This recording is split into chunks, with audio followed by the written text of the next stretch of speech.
Magandang umaga sa inyong lahat. Welcome po sa News Up to Date. Ang topic po natin ngayong araw na ito ay tungkol po sa Mocha Farm kasi todo-todo na po sila sa papromo. So patakbo na ba sila? Opo, patakbo na po yan kaya nga todo-todo na sa papromo. Kaya po kapag nakita nyo na yung isang scam company ay todo-todo na sa papromo, dapat wag na po kayo sumali at kung nakasali po kayo dapat withdraw na agad. Kasi nga ibig sabihin yan, patakbo na yan nag-iipon na yan. Naghahanda ng maabot yung quota at syempre kapag naabot na nga nila yung quota kung ano nung palusot na ang gagawin yan, sabay takbo na. So tignan po natin yung mga idinagdag nila do sa kanilang pa-promo kasi 'di ba? Nagkaroon nga sila nung charity promo, extended, tapos nagdagdag pa sila. Kasi patapos na nga raw yung promo at talagang pinipilit nila na yung mga members nga nila ay kumuha nung doon nga sa charity promo at mag-recruit ng mga members. So ito basahin po natin at tignan yung kanilang mga dinagdag doon sa pa-promo nila. So ito basahin nga natin yung announcement nga nila kahapon. So ito, counting from 5 p.m. today, the last day of our team's activities, we will start at 5 p.m. as long as you purchase public welfare products. All rewards will be changed to new rewards. So ito nga, buy 2 VIP 9 and get 1 VIP 9 plus 1,000 pesos. Buy 2 VIP 10 and get 1 VIP 10 plus 2,000 pesos. Buy 2 VIP 11 and get 1 VIP 11 plus 4,000 pesos. Buy 2 VIP 12 and get 1 VIP 12 plus 1,000 pesos. Buy 2 VIP 13 and get 1 VIP 13 plus 3,000 pesos. Buy 3 or more additional rewards of 2,000 pesos. The highest reward is 20,000 pesos. At only purchases made after 5 p.m. on August 13 are counted. After the purchase ay pwede daw isend sa kanya yung account number immediately o dun daw sa superior para daw maklaim na yung reward. So makikita nyo, buy 2 get 1 free na ang kanilang pa-promo Yan nga sinasabi natin, 'di ba? Maaari nga mag buy 1 take 1 o katulad nga dyan sa Mocha Farm ay buy 2 get 1 free. Tapos meron pang cash reward bukod nga do sa buy 2 get 1. So talagang todo-todo na sila sa pagpo-promote kasi 'di ba? Ang laki na nga nung pangakong kitaan. Tapos meron pang buy 2 get 1, meron pang cash reward at syempre meron pang additional kapag ikaw ay nag-recruit. So talagang todo-todo na sila ngayon kasi patakbo na po yan mga kababayan. Patakbo na yan kaya nga talagang todo-todo na sa mga papromo, mga pambobola. Kasi nga gusto na nga nila maabot yung quota nila para nga makatakbo na at gagawa na naman yan ng panibagong scam company dahil lagi pong ganyan ang ginagawa ng mga scam companies na yan. Kapag tumakbo na, magpapalamig lang tapos gagawa naman ng bagong scam company. Tapos meron pang pa-promo yung Mocha Farm na tuition subsidy or scholarship. So iyan nga ay para daw doon sa mga members na nag-purchase ng charity products noong August 13 at 14. Kapag hindi ka daw nag-purchase ay hindi ka raw kasali dyan. So ito nga yung detalye. Basahin natin yung detalye tungkol dyan sa kanilang Mocha Farm tuition subsidy.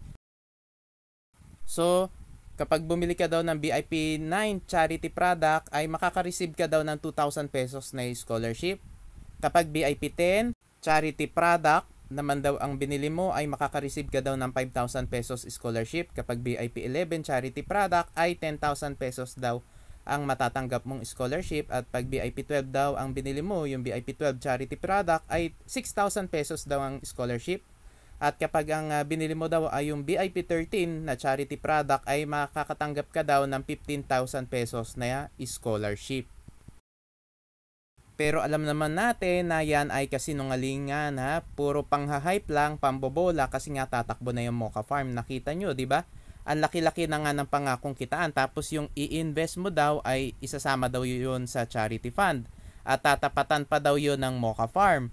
Tapos meron pa ngayong tuition subsidy bukod doon sa buy 2 get 1. At bukod nga doon sa buy 2 get 1 ay meron pang cash na kasama yon at syempre meron din silang pa-promo pag nag-refer ka.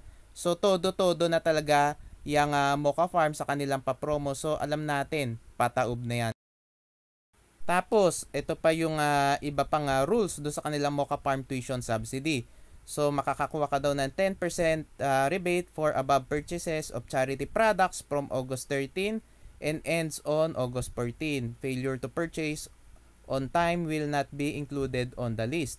The amount of bursary will be announced on August 20 and will be distributed to each member for sponsorship expenses, children's learning machine, and education machine tuition subsidy. So, ayan nga po mga kababayan, palpak nga ang Ingles at syempre, meron pang 10% rebate. So, ang laki-laki talaga ng pangakong kitaan ngayon nila. Alam natin na puro pangako lang yan at siguradong mapapako. At meron pa nga silang withdrawal update, di ba? In order daw to allow everyone's withdrawal arrive quickly, the withdrawal function will be open 24 hours a day. On weekends, withdrawals on Thursday and Friday will be received on Monday, and weekend withdrawals will be received on Tuesday, allowing your income to arrive faster. Pero ang tanong, matatanggap pa ba ng lahat yung withdrawal nila sa Lunes at sa Martes? O puro pangako lang? Kasi kadalasan ang ginagawa ng mga companies na yan, ilan lang yung makakapag-payout. Yung maliliit lang yung payout. At syempre, yung mga kasabwat nila at yung mga upline.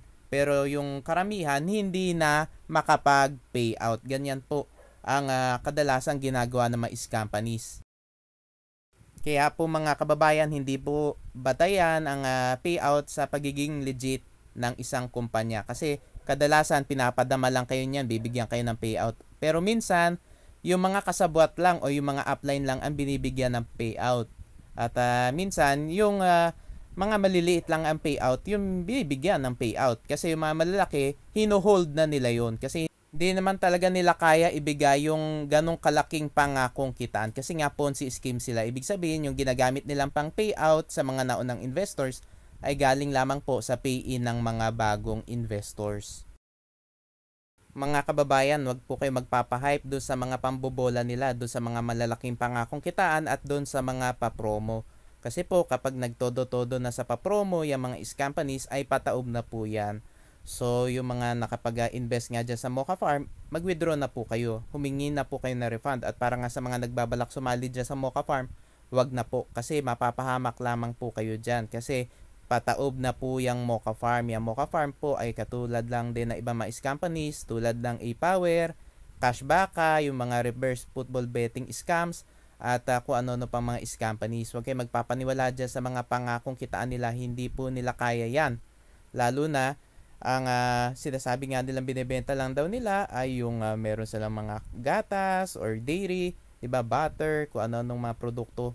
Hindi ka na makikita ng ganong kalaki daily sa mga produkto na yon. At yung hinihingi nga sa inyo ay investment yon. At kapag investment po, dapat meron muna silang secondary license. At alam naman natin na wala pong secondary license yan dahil nga hindi naman sila nakarehistro sa SEC at hindi naman sila nakarehistro dito sa Pilipinas. So, imposible sila mabigyan ng secondary license. Mga kababayan, maraming salamat po sa inyong patuloy na pagsuporta sa aking channel. God bless po.